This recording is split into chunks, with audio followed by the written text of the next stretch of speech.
Hospital बंद करवाऊंगी, कुत्ते के सबके वार्ड लगवाऊंगी ना। देखो ये कितना, किसी के हॉस्पिटल में सिलेंडर नहीं है, यहाँ पे इस हॉस्पिटल में सब कितनी बुरी हालत हो रही है, सबको मार डालेंगे हॉस्पिटल वाले। इस हॉस्पिटल को बंद करो, सबको मार दिया इन्होंने।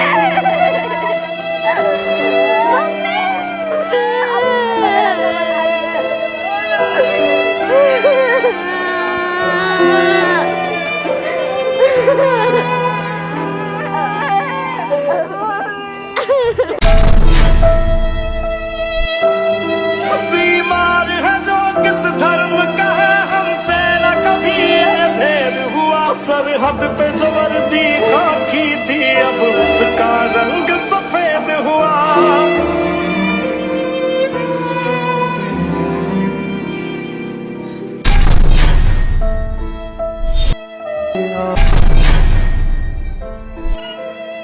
सारे भैया ने राम राम भाई।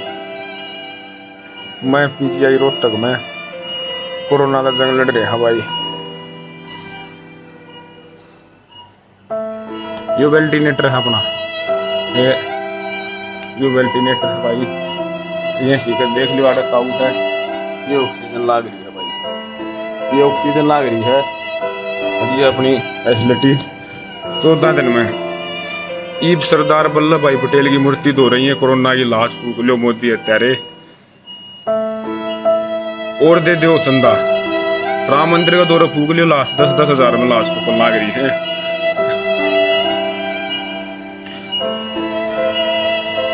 तो इसलिए कुंभ भाई जिंदा रह गए, तड़के का पता नहीं है। उस सिचुएशन से गुजरे हम, लेकिन भगवान ने बचा लिए। अपना गांव में जा गए, मल्ला कराएंगे, ज्यादा नहीं बोलिया चंदा। वेंटिलेटर की कमी, ऑक्सीजन की कमी। देखो ये आपको मैं हकीकत बता रहा हूँ। सुबह 7:30 बजे की 26 तारीख की दिखाना नहीं चाहवा थे। सरकार की कोई फैसिलिटी नहीं है, अपने भरोसा है। अपनी जान बचाओ, अपने परिवार के साथ बचाओ। आपकी जान बहुत कीमती है अपने परिवार के लिए। तो ये चंदा गैंग एक्टिव हो गया ही भाई। चंदा गैंग किसान भाई भी अपना ध्यान दो, तो बिल्कुल बहुत ध्यान दें। लाशा ने फूक करना जगह नहीं पा रही भाई। इसका लाग रही है संसद भवन बनवा दे। 70 साल के मेडिकल काम आ रहे हैं जो पहले अपने दे आज इस देश में, और कहते हैं हमने यो करया। हकीकत अंदर जाकर देखो जिसके साथ बनी है। मैं तो इस मोदी को हत्यारा कहूंगा, देश का ऑक्सीजन नहीं है। यहाँ खुद पीजीआई रोहतक में डॉक्टरों को जाकर ऑक्सीजन नहीं मिला, मास्क नहीं मिला, टाइम पर उन्होंने दम तोड़ दिया। जिन्होंने 20-20 साल सेवा करी, तो आप अंदाजा लगा लो इस सरकार का भयानक रूप कितना खतरनाक है भाई। ज्यादा नहीं बोलिया चंदा, वो करी है। और पेज पे गिरूंगा भाई, इसने देख लियो, अच्छी लगा तो पहुंचा दियो। आईसीयू की है या मॉडल आईसीयू रोहतक की वीडियो है, नेटवर्क नहीं है। तो बिल्कुल डॉक्टर है बेचारे, कई मरीज के ऊपर एक डॉक्टर है, नीचे कॉन्ट्रैक्ट कर्मचारी है, बहुत ध्यान रख रहे हैं। छोटे पानी पेशाब और जितना भी होगा उन पर बेचारा भाई। लेकिन ये राम मंदिर दो फूक लो लाश 10-10 हजार में, 10-10 हजार में राम मंदिर, संसद भवन बनने लग रहा।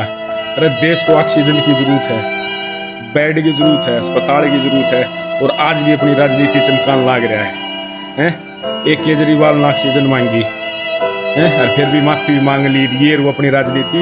ये देश के मेरे सबसे बड़े हत्यारे मोदी, तुझे भी इसी जगह जाना है, परमात्मा का ध्यान देनी है। कम से कम देश के बारे में अब तो सोच ले। वो किसान देख ले बेचारे और हैं। तो भाई ज्यादा बात नहीं कहूँगा, इसने पेज पर गिरूंगा, अच्छी लगे शेयर कर दियो। लास्ट स्टेज हो सके है, तड़का जिंदा पावा ना पावा, देश का सबसे बड़ा हत्यारा है तो मोदी है, नरेंद्र मोदी। क्योंकि मजहब कुछ नहीं है भाई, हिंदू मुस्लिम सिख ईसाई सब बराबर हैं भाई। हिंदू भी बहुत सहायता करने लग रहे हैं, मुसलमान भी जो भी हैं, लेकिन कुछ गंदे टच्चे गड़वे अंधभगत सारे कुत्ते गाड़ दूंगा उन आज में। क्योंकि मैं मौत और जिंदगी के बीच जूझ रहा हूँ। मैं अपनी हकीकत से बता रहा हूँ, मैं नहीं, पूरा देश जूझ रहा है, हैं? अपना भाई सब जो सहायता करे ना वो भाई है, चाहे वो अपना हिंदू है चाहे मुसलमान है, जो समय पर काम आ गया ना वो भाई है, कोई मजहब नहीं है। यहाँ 25 लाशें देख चुका हूँ, रोज लाश लेता है मेरे बराबर। कल बल्कि एक गुड़िया थी, अनमैरिड थी बेचारी, मेरी बाथरूम के लिए चप्पल मांग कर लेकर गई थी, 5 मिनट में दम तोड़ दिया। बड़ी आत्मा काली मानना है भाई, हैं?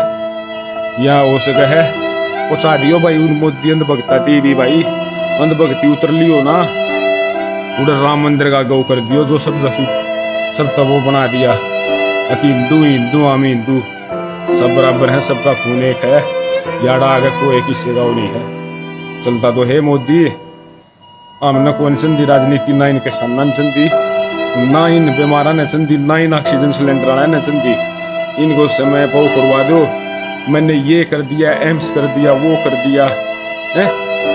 कहते हैं मौत का सौदागर है तू, मौत का तेरा भी हिसाब होगा एक दिन, इस भगवान का घर सबने जान देनी है, तेरा भी एक दिन हिसाब होगा, तब पता चलेगा तुझे क्या हुआ हकीकत। तू लोगों की नफरत बन चुका है, इतनी नफरत बन चुका है। इस महामारी में कई सरकारें 5-5 हजार रजिस्टर्ड मजदूरों को दे रही, और तू सरकारी कर्मचारियों का भी 4-4 DA की किस्त खा गया।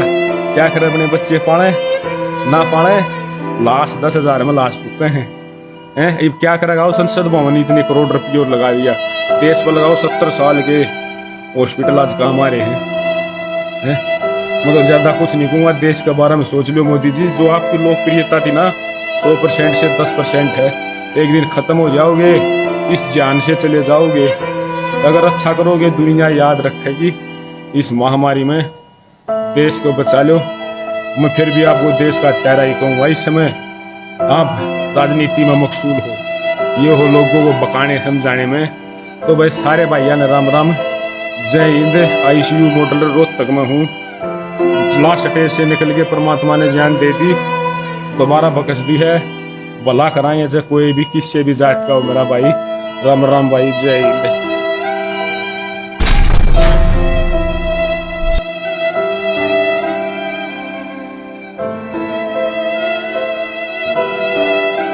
मेरा देश आज सिरे बीमारी में फंसा, ऐसा हो यार अंधेरा कोई दीवाना जैसा, थोड़ा रखो रे संभाल परिवार अपना, यो मूर्खों, मोदी है तो ही मुमकिन है। ध्यान दीजिए, रफाल डील होने से 1 साल पहले अनिल अंबानी डिफेंस कंपनी खोल लेता है। पंजाब नेशनल बैंक का घोटाला सामने आने के कुछ महीने पहले ही नीरव मोदी विदेश भाग जाता है। विजय माल्या बैंक लूटकर तत्कालीन वित्त मंत्री से संसद में मिलता है और वहां से विदेश भाग जाता है। इस सारे डिफॉल्टर पकड़े जाने से पहले विदेश भाग जाते हैं। नोटबंदी के एक दिन पहले अमित शाह के कोऑपरेटिव बैंक में 800 करोड़ नकद जमा हो जाते हैं। कृषि कानून लागू होने के पहले अंबानी बिग बाजार खरीद लेता है। कृषि कानून लागू होने के पहले अंबानी गूगल और फेसबुक के साथ रिटेल में उतरने पर समझौता करता है। कृषि कानून आने से पहले अदानी अन्न भंडारण के लिए 1 साल पहले ही 1000 गोदाम बना लेता है। इसके बावजूद मोदी सरकार ईमानदार है। गोपनीयता की शपथ ली हुई मोदी सरकार इतनी पारदर्शी कि 1 साल पहले ही पता चल जाता है कि मोदी सरकार क्या करने वाली है। यह है मोदी का कमाल। कि मोदी है तो मुमकिन है।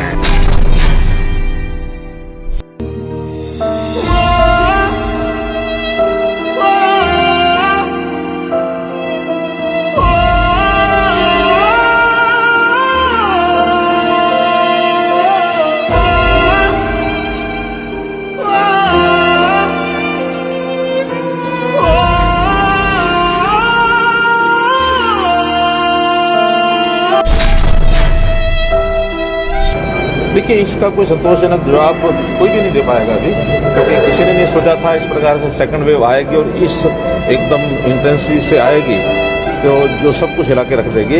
लेकिन फिर भी हम इसको कंट्रोल कर रहे हैं, जितनी सावधानियां हमने बरतनी वो सब बरत रहे हैं। लोगों को निवेदन कर रहे हैं, अपील कर रहे हैं कि डिस्टेंसिंग बना कर रखें, जितना ज़्यादा हो अपने घरों में रहें, वर्क फ्रॉम होम ये कंसेप्ट लेकर के आए। जितना लोग मूवमेंट अपनी कम कर देंगे उतना ही अपने आप को बचाव करने के लिए तैयार। बड़े जोर शोर से भारत के महान प्रधानमंत्री, यशस्वी प्रधानमंत्री। अब मैं ये पूछना चाहता हूँ, भूटान को 10,000 करोड़, मंगोलिया को 70,000 करोड़, बांग्लादेश को 15,000 करोड़, मॉरिशस को 5,000 करोड़, नेपाल और अफ्रीका के देशों को 39 अरब करोड़, सरदार स्टैच्यू को 3,000 करोड़, उद्योगपतियों का ऋण माफ करने के लिए 5,55,000 करोड़, मोदी की विदेश यात्राओं पर 25,000 करोड़ और बीजेपी का मुख्यालय का 350 करोड़, मोदी और बीजेपी के विज्ञान पे 5,000 करोड़, मोदी की सुरक्षा में 24 घंटे में 1 करोड़ रुपए दिन का खर्च कर रहे हैं और साल में 591 करोड़ 30 लाख रुपए आप खर्च कर रहे हैं। और पिछले 5 सालों में कुंभ के मेले में 15,000 करोड़ और यूएसए के प्रेसिडेंट ट्रंप को नमस्ते करने के लिए 100 करोड़। तो ये यशस्वी प्रधानमंत्री है क्या? इस किस्म के प्रधानमंत्री को यशस्वी कहेंगे? आपने जो है भारत को उच्चतम बेरोजगारी के दर पे पहुंचा दिया है। आज विश्व में भारत जो है भूखमरी में बांग्लादेश से भी नीचे है, आज पाकिस्तान से भी नीचे है। जिस देश में 25% जो है रात को भूखा सोए, उस देश का प्रधानमंत्री यशस्वी है क्या? जिसने देश की आर्थिकी को बिल्कुल नीचे कर दिया, छिन भिन कर दिया, जिसने जीडीपी खत्म कर दिया, जिसने नोटबंदी में लोगों को जो है नोटबंदी के तहत जो है लोगों को मरवा दिया, जिसने नौकरियां खत्म करा दी, जिसने महंगाई चरम पे पहुंचाई, जिसने पेट्रोल 100 रुपए कर दिया, डीजल 100 रुपए कर दिया, क्या वो यशस्वी है? क्या उसको यशस्वी कहेंगे आप? यशस्वी प्रधानमंत्री है आपका, जिसने भारत के सैनिकों को शहीदों की संख्या पिछले 30 सालों में सबसे ज्यादा है। क्या ये यशस्वी प्रधानमंत्री है? जिसने देश के अंदर चीन को घुसा दिया, क्या वो यशस्वी प्रधानमंत्री है? बजट पे बोलिए। माननीय सभापति महोदय, ये बजट में जिक्र हुआ है यशस्वी प्रधानमंत्री का और मुझे उसका जवाब देने का पूरा अधिकार है, जो मुझे कोई छीन नहीं सकता है। ये क्या यशस्वी कहेंगे इसको आप? बहुत यशस्वी है। देश का जो है आज बिल्कुल देश को आर्थिक रूप से कंगाल, राजनीतिक रूप से कश्मीर से कन्याकुमारी जो अखंड भारत है वो खंड होने जा रहा है। हिंदू मुस्लिम कर करके आपने जो है इस देश की जो है ऐसी तैसी फेर रखी है। और अब जब मैं कह रहा हूं तो आपको तकलीफ हो रही है। आप बताइए क्या तकलीफ की उसमें है? आप अब ज्यादा अभी लाल किला आपने बेच दिया, रेलवे स्टेशन आपने बेच दिया, एयरपोर्ट आपने बेच दिया। यशस्वी प्रधानमंत्री है। कोयले के खदाने आपने बेच दिया, रेलगाड़ी आपने बेच दिया, बंदरगाह आपने बेच दिया, बेकिस्मती जमीनें आपने बेच दी यशस्वी प्रधानमंत्री जी ने। और कहते हैं कि देश बदल रहा है, देश बिक रहा है। महाराज ये कहिए देश बिक रहा है। LIC तैयार है बेचने के लिए, IDB भी तैयार है, ये जो एयर इंडिया तैयार रखा हुआ है, BSNL बेचने वाले हैं, ONGC बेचने वाले हैं। छोड़ने वाले क्या? आखिर में ये देश को भी बेच के चले जाएंगे। क्या है उनका? एक झोला है, झोला लेके चल पड़ेंगे। ये है आपका यशस्वी प्रधानमंत्री। ये यशस्वी प्रधानमंत्री है। दाढ़ी बढ़ाने से टैगोर नहीं बन जाते। टैगोर के गुण लाने के लिए दोबारा जन्म लेंगे 100 बार, तब भी नहीं आएगा। हाँ, दाढ़ी बदल के और मेकअप करा के 15-15 लाख के, उससे कुछ होने वाला नहीं है आपका ना, बिल्कुल। और जो जहर आप लोगों ने जो है इतने सालों में इस देश के अंदर जो है आपने जो इस देश में बीजा है, उससे वो जो है ये बजट पे ही है। सर, स्पीकर सर, यशस्वी प्रधानमंत्री जी का जिक्र बजट में आया है, इसलिए मुझे भी जवाब देना पड़ा है। और मैं यहाँ ये कह के इस बात को समाप्त कर देना चाहता हूँ। बर्बाद गुलिस्तान करने को तो एक उल्लू काफी था, हर शाख पर उल्लू बैठा है, अंजामे गुलिस्तान का क्या होगा? मुझे प्रधानमंत्री बना दो तो सूरज उस साइड से उठता है, उसको इस साइड से उठा दो। दोस्तों, इन दिनों जो समस्याएं चल रही हैं उसकी दवाई या वैक्सीनेशन तो फिलहाल के लिए नहीं मिली, लेकिन अगर हम अपने शरीर को ही इतना तंदुरुस्त कर लें, बाहर के गलत वायरस भी अगर आपकी बॉडी में एंटर करें तो आपके शरीर में इतनी हिम्मत हो कि वो उनसे लड़के उनका खात्मा कर सके। तो आज ऐसा ही जबरदस्त सा काढ़ा हम आपके लिए लेके आए हैं जो आपको बिल्कुल भी खांसी जुकाम नहीं होने देगा और आपके शरीर की रक्षा कवच बन के रक्षा करेगा। तो चलिए बताता हूँ ये काढ़ा कैसे बनाना है। सबसे पहले हमने एक केटल में 2 गिलास पानी ले लिया है। लगभग 300 ml पानी है क्योंकि ग्लास हमारा 150 ml का है। इस पानी के अंदर हमने डाली है दालचीनी। जो हमारी खांसी में कफ पैदा होता है, दालचीनी उससे लड़ती है, उसको मारती है, खत्म करती है। इसके बाद हम इसमें डालेंगे लौंग। दोस्तों लौंग जो हमारी सांसों में बदबू आती है जुकाम की वजह से, उस बदबू को खत्म करती है और उसके वायरस को भी खत्म करती है। और साथ ही में डालेंगे थोड़ी सी इलायची। इलायची आपको पता है रामबाण है ठंड का, तो इलायची का भी इस्तेमाल करा है। साथ ही में दोस्तों हमने और ढेर सारी चीज़ें डाली हैं, जिसमें सबसे पहले है तुलसी। दोस्तों तुलसी आपको पता है इम्यूनिटी बूस्टर है। तुलसी को इतना कड़ा देंगे कि ये इम्यूनिटी में बहुत ज़्यादा मदद करती है, तो पूरा रस इसका पानी में निकल जाए। साथ ही में डालेंगे अजवाइन। अजवाइन दोस्तों अगर कुछ भी गर्मी होगी इन चीज़ों से पेट के अंदर, तो उसका शांति बनाए रखेगी, ठंडा बनाए रखेगी। अजवाइन बहुत ही बढ़िया रोल प्ले करेगी पेट की तंदुरुस्ती के लिए जब हम ये इम्यूनिटी ड्रिंक लेंगे। चलिए दोस्तों अब ढेर सारी चीज़ें और इसमें ऐड करनी है, स्टेप बाय स्टेप इसलिए ऐड कर रहा हूँ ताकि मैं आपको बताता रहूँ किसका क्या फ़ायदा है। अब दोस्तों अदरक है। आप हमेशा से देखते हो घर में छोटे बच्चों को दादी अदरक और शहद डाल के दिया करती थी ताकि उनका जुकाम ठीक हो जाए, खांसी ठीक हो जाए। तो अदरक का वही काम है, बहुत ही तगड़ा ये फाइट करता है कफ के साथ और उसे काटता है। साथ ही में डाला है थोड़ा सा आंवला का रस। आंवले के रस में होता है विटामिन सी, यानी कि इम्यूनिटी और स्किन दोनों के लिए बढ़िया सी चीज़।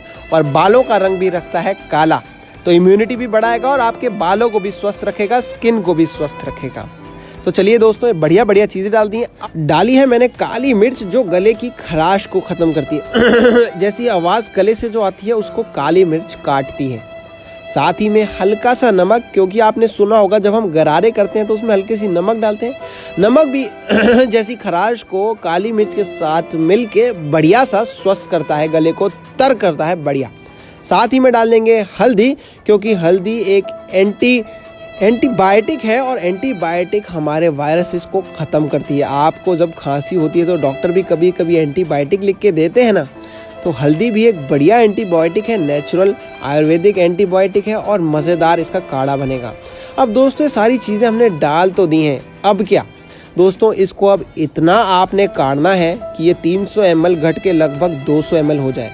और साथ ही में मैंने थोड़ा सा डाला है गुड़, ताकि ये सारा कड़वा ना लगे।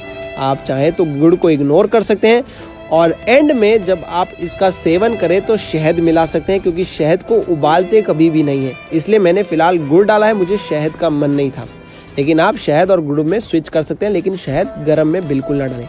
अब दोस्तों मैं इसको उबाल के लगभग इतनी देर उबालूंगा कि इसका साइज़ 200 ml हो जाए 300 ml से। मतलब कि जो हमारे सारे इसमें हमने डाली हैं जड़ी बूटियों टाइप चीज़ें, जैसे कि दालचीनी हो गई, लौंग हो गई, काली मिर्च हो गई, इलायची हो गई, तुलसी हो गई, अदरक हो गई, ये सारा अपना रस पूरा इस पानी में छोड़ दें, पूरा रस। यानी कि ये जो तुलसी का पत्ता है ना एकदम फ्रेश हरा था, उसका कलर तक डल हो जाए, ताकि वो अपना पूरा रस इस पानी में छोड़ दे। एक बार तेज़ करेंगे, एक बार धीरे करेंगे, एक बार तेज़ करेंगे, एक बार धीरे। और मेरा लगभग पानी अब 200 ml हो चुका है। अब मैं दोस्तों आधा गिलास भर लेता हूँ अभी पीने के लिए और आधा गिलास बाकी कर लेता हूँ स्टोर।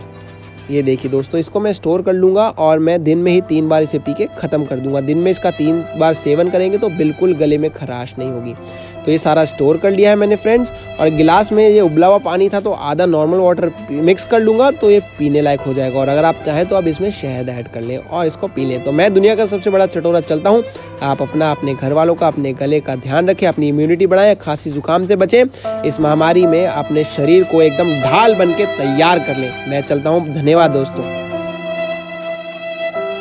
और यहाँ जहाँ दिल्ली में आप खड़े, मास्क नहीं पहनता, मैं ओपनली आपको बोलूंगा नहीं पहनता। और लगभग 3 करोड़ से ज्यादा लोगों से मिला हूं, वर्क कर रहा हूं कोरोना के ऊपर भी, एक से एक वर्ल्ड के फेमस डॉक्टर्स के साथ बराबर। अगर है कोरोना तो बंगाल में रैली क्यों हो रही है? अगर था कोरोना तो बिहार में रैली क्यों हो रही है? और अगर अब भी कोरोना है तो तमिलनाडु में क्यों हो रहा है? तब इनके नहीं, अमित शाह जी मास्क पहनते हैं क्या? अंजना सिंह पहनती है क्या आज तक में? ये रूल हम जैसे सिविलियंस के लिए 2000 रुपए का चालान गाल पे चाटा नहीं लगता? क्या दे दिया हम लोगों को? ब्यूटी पार्लर वाले घर बैठे रहे, टैक्सी वाले घर बैठे रहे, कोचिंग इंस्टीट्यूट वाले घर बैठे रहे, जिम चलाने वाले घर बैठे रहे, एक का भी किराया रुका गया।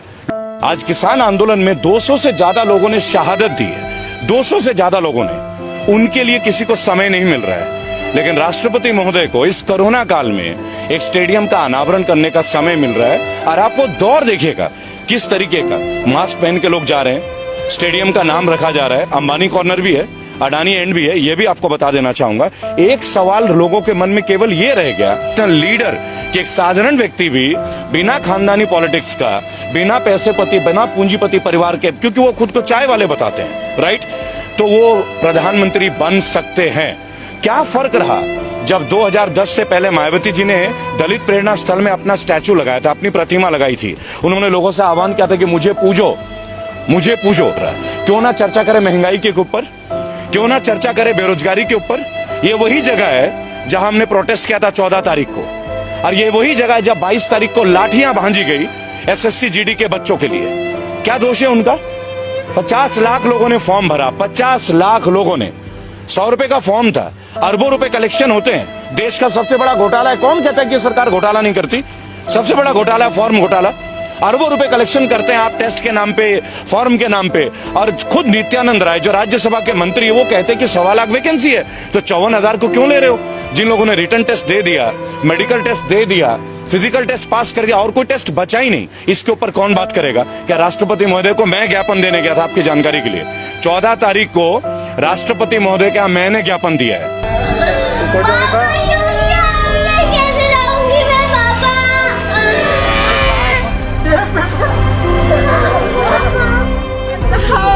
डॉक्टर के पास, डॉक्टर बोला कि सिस्टर के पास जाओ।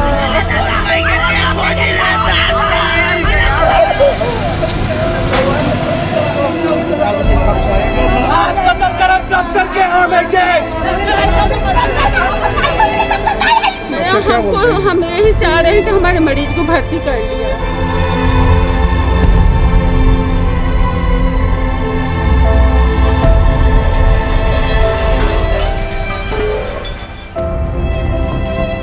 कोरोना से तड़पते देश को इस वक्त सबसे ज्यादा जरूरत इलाज और ऑक्सीजन की है।